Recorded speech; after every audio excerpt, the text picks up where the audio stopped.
क्या होगा जब दो अलग अलग समय काल के लोग टाइम ग्लिच के कारण एक दूसरे से कांटेक्ट कर पा रहे थे और यहाँ से अब दोनों ही मिलकर पास्ट इवेंट्स को अपने मन मुताबिक बदलना शुरू करते हैं, जिससे कि भविष्य पूरी तरह से बदलने लगता है। अब वो कैसे, चलिए शुरू से जानते हैं आज की जबरदस्त कहानी में। कहानी की शुरुआत साल 2015 से होती है, जहाँ न्यू ईयर की रात थी और इसीलिए हर कोई शहर के मेन चौक पर इकट्ठा हो एंजॉय कर रहा था। जहाँ इसी भीड़ के पीछे एक पुलिस इंस्पेक्टर सैम भी है, जो कि अपने एक और साथी के साथ मिलकर यहाँ भीड़ के बीच मौजूद एक क्रिमिनल को पकड़ने आया था। तो वहीं अब साल 1983 दिखाया जाता है, जहाँ इस न्यू ईयर की रात भी इसी शहर के सेम इसी जगह काफी सारे लोग न्यू ईयर मनाने के लिए इकट्ठा हुए थे। और इसी भीड़ में से एक किम भी था, जो कि अपनी गर्लफ्रेंड जेनी के साथ न्यू ईयर मनाने आया था। अब आज सेम इसी रात को दो अलग अलग टाइमलाइंस में सैम और किम सेम इसी जगह पर थे, मगर जल्द ही कुछ ऐसा होने वाला था जिससे कि दोनों की ही लाइफ अलग अलग समय में होने के बावजूद एक दूसरे से जुड़ जाएगी। जहाँ जब साल 1983 में किम अपनी गर्लफ्रेंड जेनी को शादी के लिए प्रपोज कर ही रहा था, तो एक चोर अब जेनी का पर्स लेकर वहाँ से भागने लगता है, जहाँ से किम अब बैग के लिए उसके पीछे पीछे भाग रहा था। तो वही साल 2015 में भी अब सैम को वही क्रिमिनल दिखाई देता है और वो भी अकेला ही अब उसे पकड़ने के लिए उसके पीछे पीछे भागता है, जहाँ से दोनों ही टाइमलाइंस में सैम और किम भागते हुए सेम गली में पहुँचते हैं। मगर यहाँ साल 1983 में पहले वो चोर किम को गोली मार भाग गया था, तो वही साल 2015 में भी अब वो क्रिमिनल सैम को गोली मार वहाँ से भाग ही जाता है। यानी कि एक ही जैसी घटनाएं दो अलग अलग समय काल में हो रही थी और यहीं से टाइम ग्लिच होना शुरू होता है, जहाँ से सरप्राइजिंगली अब दोनों को ही गोलियां बस छू कर निकली थी। यानी कि अब वे बिल्कुल सेफ थे, मगर शायद से दोनों किसी प्रकार से एक दूसरे से जुड़ चुके थे, क्योंकि सैम जब भी सोता उसे हमेशा साल 1983 में मौजूद किम के सपने आने लगते। वो अपनी डेली लाइफ में क्या कर रहा है, उसका घर कैसा है, सब कुछ सैम को किम की आंखों से दिखाई देता। अब सैम को शुरू में लगता है कि ये तो बस वियर्ड से सपने ही हैं, तो वो इस पर ज्यादा ध्यान नहीं देता। तो वही साल 1983 में भी अब किम के साथ सेम यही हो रहा था और उसे भी साल 2015 में सेम दिखाई देने लगता है। सैम की डेली रूटीन लाइफ, उसका सब कुछ तो सैम की तरह अब किम को भी लगने लगता है कि शायद से उसे स्ट्रेस के कारण ऐसे सपने आ रहे हैं।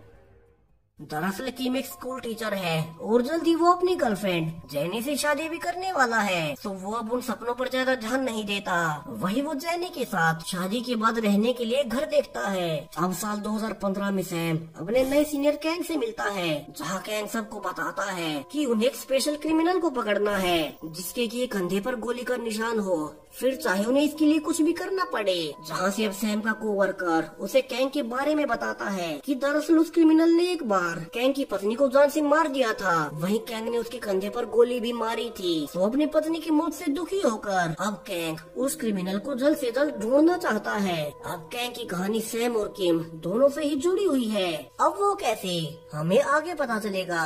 तो वही साल 1983 में किम अपने एक स्टूडेंट को अकेले में सजा दे रहा था। दरअसल इस स्टूडेंट के पिता एक चोर हैं, जिस कारण ये खुद भी पढ़ाई पर ध्यान नहीं देता।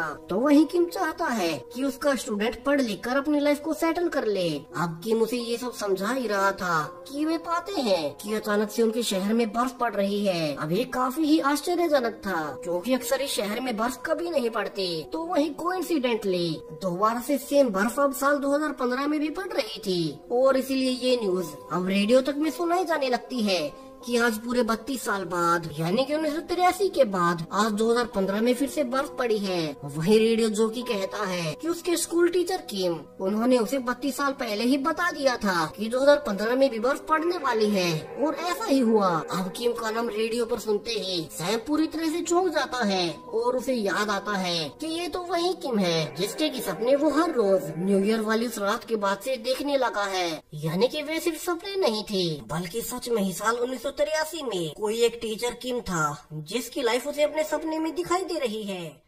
तो वहीं इसी वक्त 1983 में किम जेनी को बता रहा था कि कैसे उसे एक भविष्य यानी कि साल 2015 में एक पुलिस ऑफिसर सैम के सपने आते हैं, जो कि उसे लगते हैं कि वे सच हैं। अब जेनी को इस पर भरोसा नहीं होता, मगर किम सीरियस था और वो कहता है कि ये सब उसके साथ उस न्यू ईयर वाली रात के बाद से शुरू हुआ है, जहाँ आमतौर पर इंसान सपनों को भूल जाते हैं, मगर उसे तो सब कुछ साफ साफ याद रहता है, जैसे कि वो खुद सैम की आंखों से साल 2015 को देख रहा हो। वहाँ की टेक्नोलॉजी अब यानी कि 1983 से काफी ही एडवांस हो चुकी है। वहीं जो आज बर्फ गिरी है, वैसे ही सेम बर्फ उसने सपने में 2015 में भी देखी थी। अब किम की ये बातें उसके कुछ स्टूडेंट्स ने सुन ली थी, यानी कि किम के स्टूडेंट्स में से ही कोई एक वही रेडियो जॉकी बनने वाला है, जिसने कि 2015 में किम के बारे में बताया था। यानी कि ये एक लूप बन रहा है। सैम को रेडियो जॉकी से पता चला कि 1983 में किम ने पहले ही बर्फ के बारे में बता दिया था। वहीं किम को तो खुद सैम के सपनों से पता चला कि 2015 में बर्फ गिरेगी। अब एक दिन सैम को सीसीटीवी कैमरा से जेनी के जैसे ही दिखने वाली एक और लड़की दिखाई देती है। तो ये सोच कि वो 1983 वाली जेनी होगी। अब सैम उसे पुलिस स्टेशन बुलाता है, मगर यहाँ वो पाता है कि ये तो सोफिया है और इसकी तो सिर्फ शक्ल ही जेनी से मिलती है। मगर अब यहाँ सोफिया को देख सैम का बॉस कैंग काफी हैरान रह जाता है, जैसे वो उसे पहले से जानता हो, मगर वो उसे कुछ नहीं कहता। वहीं सैम सोफिया को सब कुछ बताता है, जहाँ सोफिया भी उसी स्कूल में टीचर थी, जहाँ की जेनी साल 1983 में टीचर थी। यानी कि एक और कोइंसिडेंस। मगर अब सोफिया के अनुसार उस स्कूल का नाम तो बदला जा चुका है, क्योंकि 1983 के आसपास काफी सारी लड़कियों के बुरी तरह से खून हुए थे, और एक बार तो स्कूल में ही आग लगाकर एक सीरियल किलर ने सैकड़ों बच्चों को मार भी दिया था, और वो मास्क वाला किलर कभी पकड़ा ही नहीं गया। और इसीलिए गवर्नमेंट ने स्कूल का नाम ही बदल डाला, ताकि लोग उन बुरी यादों को भुला दे। तो वहीं अब सैम पाता है कि जेनी तो साल 1983 में एक चोर के हाथों पब्लिक टॉयलेट में मारी गई थी, और वो चोर आज तक भी जेल में बंद है। तो वहीं अब सैम की ये फाइल देखते ही 1983 में भी किम को इस बार पहले ही पता चल चुका था कि आज की ही रात उसकी होने वाली पत्नी जेनी को एक चोर मारने वाला है। अब किम को पक्का हो चुका था कि वो सच में ही भविष्य की किसी सैम को देख पा रहा है, क्योंकि जो डिटेल्स किम ने सपने में 2015 में सैम की आंखों से देखी थी, वे सब एक एक करके सच हो रही थी। उसी टीम का मैच जीतना जिसका रिजल्ट किम ने सपने में 2015 में देखा था, उसी सरकार का चुना जाना जिसे कि किम सपने में ऑलरेडी देख चुका था। तो वो अब बिना देरी किए सीधा उसी चोर के घर उसे पकड़ने पहुंचता है, जो कि आज की ही रात उसकी पत्नी जेनी को मारने वाला था। मगर अब वो चोर किम को पुलिस समझ वहाँ से भागने लगता है, और इसी दौरान उसकी टक्कर अब जेनी से हो ही जाती है, जहाँ जेनी के पास काफी ही महंगी ज्वेलरी थी। तो वो चोर उसे लूटने के लिए अब जेनी के पीछे एक पब्लिक टॉयलेट में जाता है। वहीं जब तक किम वहाँ पहुँच पाता तो वो देखता है कि वो चोर जेनी का बैग लेकर भाग रहा था, तो वहीं उसके कपड़ों पर खून भी लगा हुआ है। जहाँ से अब अंदर जा किम ये देख टूट जाता है कि अंदर तो जेनी ऑलरेडी मरी पड़ी थी। यानी कि इस बार सब कुछ जानने के बावजूद वैसे का वैसा ही हुआ। वहीं अगर वो उस चोर का पीछा न करता तो शायद से वो चोर कभी जेनी के पीछे आता ही नहीं। यानी कि भविष्य की जानकारी के कारण ही जेनी मारी गई। वहीं पुलिस जब उस चोर को पकड़ती है तो किम पाता है कि ये चोर उसी के स्टूडेंट का पिता है, जिसे कि वो हमेशा से पढ़ा लिखा कर अच्छा आदमी बनाना चाहता था। मगर अब सरप्राइजिंगली वो स्टूडेंट किम से कहता है कि उसके पिता तो सिर्फ एक छोटे मोटे चोर है, और उन्होंने जेनी को नहीं मारा बल्कि उसे तो ऑलरेडी किसी और ने मार रखा था। जबकि किम को तो अब इन सब से कुछ फर्क पड़ ही नहीं रहा था, जहाँ सब जानते हुए भी वो कुछ नहीं कर पाया। वहीं साल 2015 में ये सब सपने में देख अब सैम सोफिया को भी बता देता है, जहाँ सैम और ज्यादा जांच करने पर जान पाता है कि उस चोर के जेल जाने के बाद भी 1983 में लगातार कई लड़कियां मारी गई थी। यानी कि वो चोर बेकसूर हो सकता है। और अब जब जेल में सैम उस चोर से मिलने जाता है और उस रात के बारे में पूछता है, तो फाइनली चोर अब सैम को बता ही देता है कि उस रात टॉयलेट में उसके अलावा एक मास्क वाला आदमी भी था, जिसने कि उसकी आंखों के सामने जेनी को मार डाला, और वो तो बस उसका बैग उठा वहाँ से भाग रहा था, जहाँ से सबने उसे ही कातिल समझ लिया। वहीं साल 1983 में किम भी सपने में ये सब देख लेता है, और अब वो फैसला करता है कि वो सीरियल किलर को और लोगों को मारने नहीं देगा। वहीं भविष्य से उसे पता था कि आज ही के दिन उसके स्कूल में वो किलर आग लगा सैकड़ों बच्चों को मार डालेगा। तो अब किम उसी घटना को रोकने का सोचता है। जहाँ जब बच्चे खेल ही रहे थे तो वहीं किलर अब बाहर से हॉल को लॉक कर देता है, ताकि कोई भी बच्चा बाहर ना भाग सके। मगर चूंकि किम को सब पता था तो अब वो जल्दी से दरवाजे को तोड़ सारे ही बच्चों को वहाँ से निकालने लगता है। वहीं उसे वो किलर भी नजर आता है, जिसने किसी वही गैस मास्क पहन रखा था, जहाँ उसके कपड़े भी इसी स्कूल के थे। यानी कि वो इसी स्कूल का कोई स्टूडेंट हो सकता है। अब किम ने बच्चों को तो बचा लिया था, मगर वो उस किलर को पकड़ नहीं पाता। हालांकि उसने बच्चों को बचा। अब एक घटना तो बदल ही दी थी और ऐसा होते ही अब साल 2015 में भी रियलिटी अपने आप बदलने लगती है, जहाँ सैम नोटिस करता है कि स्कूल अपने आप से बदल रहा है और अब उसका नाम पहले जैसा हो गया है। वहीं इस नई रियलिटी में वे 100 बच्चे कभी मारे ही नहीं गए, यानी कि पहली बार सैम और किम दोनों ने ही एक दूसरे से जुड़े होने का फायदा उठा पास्ट ही पूरी तरह से बदल डाला, यानी कि वे उन लड़के को भी बचा सकते हैं जिन्हें कि वो किलर 1983 में मारने वाला था। सो सैम अब यही सब सोफिया को भी बताता है और उसे अपने पास मिलने आने को कहता है। मगर अब जब सोफिया सैम के पास आ ही रही थी कि वो पाती है कि कोई उसका पीछा कर रहा है और वो अनजान आदमी सोफिया की गाड़ी को रुकवा लेता है। वहीं अगले दिन सैम को पता चलता है कि सोफिया की गाड़ी एक लेक में गिरी हुई मिली है और उसकी बॉडी अभी भी बरामद नहीं हुई है। वहीं सीसीटीवी से सैम देख पाता है कि सोफिया को मरने वाला कोई और नहीं बल्कि वही गैस मास्क वाला किलर था, यानी कि अब वो 1983 के बाद फिर से लौट आया है जिसने कि सोफिया को मार डाला। वहीं साल 1983 में भी किम उसे स्टूडेंट के पास जा उसे बताता है कि जेनी को मारने वाला कोई और था और ये सब उसे भविष्य से पता चल रहा है जिसने कि उसके पिता को भी फंसा दिया।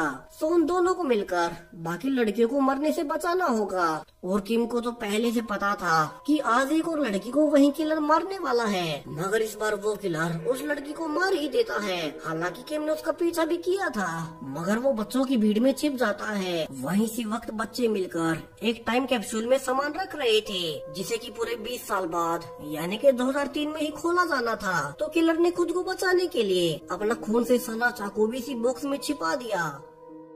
अब किम काफी ही दुखी था, जहाँ वो चाहकर भी उस किलर को नहीं पकड़ पा रहा। तो वहीं उसका स्टूडेंट भी हैरान था कि किम को भविष्य की डिटेल्स कैसे पता है। तो अब किम अपने स्टूडेंट को अपना टेप रिकॉर्डर देता है जिसमें कि उसे 2015 से जो कुछ भी पता चला था वो सब उसने रिकॉर्ड कर लिया था। और किम कहता है कि उसे ही अब उस किलर को पकड़ना होगा। वहीं उसे सपने से पता था कि वो किलर 2015 में सैम की दोस्त सोफिया को भी मार डालेगा। तो किम अब अपने स्टूडेंट को सोफिया के मरने का दिन और समय लिख कर दे देता है और कहता है कि उसे सोफिया को साल 2015 में मरने से बचाना होगा। वहीं 2015 में सैम सोफिया की मौत से काफी ही दुखी था, मगर यहाँ से रिवील होता है कि सोफिया तो अभी जिंदा थी और उसे तो जंगल के अंदर मौजूद एक घर में बांध कर रखा गया था, यानी कि किलर ने जानबूझकर वीडियो में सोफिया को मारने का नाटक किया। मगर उसने ऐसा किया क्यों, हमें जल्दी पता चलने वाला है। अब यहाँ से सोफिया जल्दी से किलर पर अटैक कर और उसी का फोन उठा वहाँ से भागने लगती है और सैम को फोन कर बताती है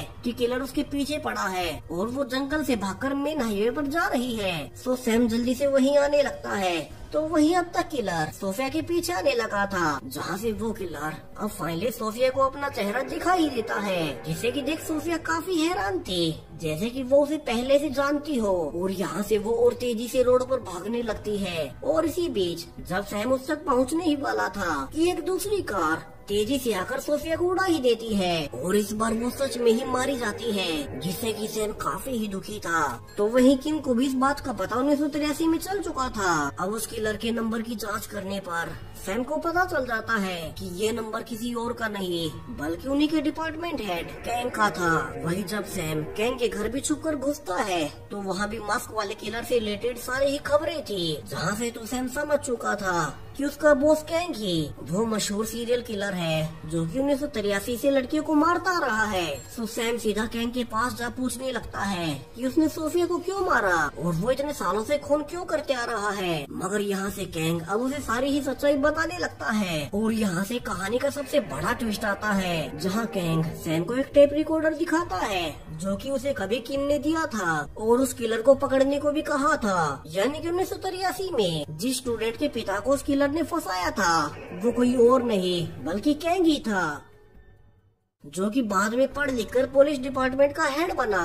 और किम के ही कहे अनुसार उसने किलर को ढूंढना जारी रखा और जब वो स्कूल वाले कैप्सूल को 2003 में खोला गया तब उसमें वही चाकू निकला जिस पर कि किलर के फिंगरप्रिंट्स थे, यानी कि वे उसे चाकू की यूज से पकड़ सकते थे। मगर उस किलर ने कैंग को फोन कर ब्लैकमेल किया कि वो उसे उसका चाकू लाकर वापस से दे वरना वो कैंग की पत्नी को जान से मार देगा। तो अपनी पत्नी को बचाने के लिए कैंग उसे चाकू देने भी गया, मगर फिर भी उसने उसकी पत्नी को मार ही दिया और तभी कैंग ने उस किलर के कंधे पर गोली मारी थी और वो कहानी के शुरू में उस किलर को ही ढूंढ रहा था।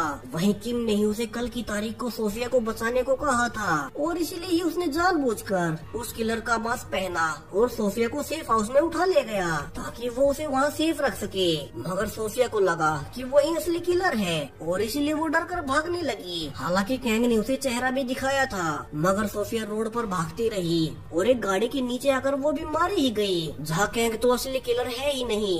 यानी कि एक और लूप। यहाँ किम ने सोफिया को बचाने को कहा था, मगर उसके ऐसा कहने के कारण ही सोफिया की जान गई। वही अब कैंग को उम्र भर के लिए जेल होने वाली थी। सो कैंग भी अब पुलिस के पकड़ने से पहले ही खुद को गोली मार लेता है। वही किम ने भी ये सब अपने सपने में देख लिया था। यानी कि वो लगातार ऐसे इवेंट्स कर रहे हैं जो कि टाइम ट्रेवल की वजह से हो रही है। सो किम फैसला करता है कि चूंकि आज वो किलर आखिरी मर्डर करने आएगा तो वो उस किलर को वही मार देगा, जिससे कि भविष्य की रियलिटी ही बदल सके, फिर चाहे इसके लिए उसे कुछ भी क्यों न करना पड़े। और यहाँ से किम अब उसी बिल्डिंग में जाता है और इस बार उसी जैसा मास्क पहन वो उस किलर को पकड़ उसे लड़ने लगता है ताकि ये देख सके कि ये किलर है कौन। और यहाँ से फाइनली मास्क उतारने पर किम जान पाता है कि ये सीरियल किलर उसके स्कूल का कोई स्टूडेंट नहीं बल्कि वहाँ का एक टीचर है। अब किम उसे मारते हुए पूछने लगता है कि ये सब उसने क्यों किया। और यहाँ से वो टीचर अब बताने लगता है कि उसे कभी भी पसंद नहीं आता कि कोई भी लड़की किसी और को मिले, और इसीलिए ही जब जब वो स्कूल में जेनी को किम के पास देखता उसे काफी ही गुस्सा आता। सो इसीलिए उसने जेनी को मारा, जहाँ से उसे लड़कियों की जान लेने में मजा आने लगा और वो लगातार लड़कियों को मारता रहा। और ये कहकर अब वो किम को भी मारने ही वाला था कि वहाँ अब यंग कैंग भी आकर उस किलर को पकड़ने लगता है, जिस बीच किम अब उस किलर पर तेजा फेंक उसका चेहरा जला देता है। और जब वो भागने की कोशिश कर ही रहा था तो किम उसका छत तक पीछा करता है, जहाँ से उसे याद आता है कि आज की ही रात बिल्डिंग की इसी छत पर बिजली गिरने वाली है, जो कि उसने सैम के भविष्य से देखी थी। और इसीलिए अब वो उस किलर को मार वहीं छत पर बांध देता है। और फाइनली उस किलर पर वहीं बिजली गिरते ही इस बार वो किलर वहीं मारा जाता है। तो वहीं किम को भी किलर ने चाकू मार दिया था, तो वो भी नहीं बच पाता। हालांकि किम ने मरने से पहले किलर को मार सारा ही भविष्य बदल दिया था। जहाँ जब 2015 में सैम वापिस से अपने पुलिस स्टेशन में जाता है तो इस बार उसे अंदर घुसने ही नहीं दिया जाता। यानी कि रियलिटी के बदलने से अब वो इस नई रियलिटी में कभी पुलिस इंस्पेक्टर बना ही नहीं। वहीं अब कैंग ने भी कभी पुलिस स्टेशन में काम नहीं किया और वो अब तक जिंदा है। वहीं सैम को सबसे बड़ा सरप्राइज तब मिलता है जब उसे सोफिया आकर मिलती है। यानी कि इस रियलिटी में चूंकि किलर 1983 में ही मारा गया था तो कैंग की वजह से सोफिया भी नहीं मारी गई। जहाँ सैम जान पाता है कि इस रियलिटी में वे दोनों ही एक दूसरे से प्यार करते हैं और वे उसे स्कूल में टीचर हैं, जिसमें कि 1983 में किम और जेनी थे। वही कैंग भी अब इसी स्कूल का प्रिंसिपल बन चुका था, जहाँ सैम और किम ने उस किलर को पहले ही मार दिया और सब कुछ बदल दिया। हालांकि इसमें किम और उसकी पत्नी जेनी बच नहीं पाए, मगर अब सैम सोफिया से प्यार करता था। सो वे दोनों अपने लिए अब उसी घर को देखने जाते हैं जो कि किम और जेनी ने कभी देखा था। यानी कि प्रकृति ने किम और जेनी के सपने को सैम और सोफिया के रूप में पूरा कर दिया। और इसी के साथ अब ये कहानी यहीं खत्म हो जाती है। सो वीडियो पसंद आया हो तो चैनल को सब्सक्राइब करें और भी ऐसे ही टाइम ट्रेवल वीडियोस के लिए। Thank you.